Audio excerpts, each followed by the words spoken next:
আজকের পদক্ষেপ আগামীর ন্যায় বিচার, সুরক্ষিত হোক সকল নারী ও কন্যার অধিকার, এই প্রতিপাদ্যকে সামনে রেখে সিরাজগঞ্জের বেলকুচিতে আন্তর্জাতিক নারী দিবস 2026 উপলক্ষে র্যালি, আলোচনা সভা, চিত্রাঙ্কন ও কুইজ প্রতিযোগিতা অনুষ্ঠিত হয়েছে।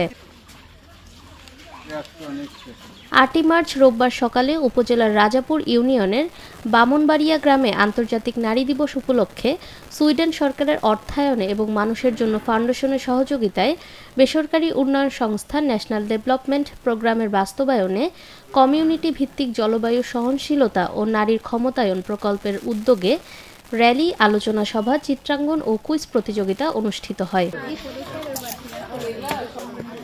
এ সময় উপস্থিত ছিলেন নারী দল, ইউনিয়ন ক্লাইমেট অ্যাকশন গ্রুপের সভাপতি ও সদস্যবৃন্দ। এছাড়া আরও উপস্থিত ছিলেন প্রকল্প সমন্বয়কারী মোসাম্মদ আক্তারি বেগম, প্রকল্প কর্মকর্তা শারমিন আক্তার সহ প্রকল্পের সকল স্টাফ। অনুষ্ঠান শেষে বিজয়ীদের মাঝে পুরস্কার বিতরণ করা হয়।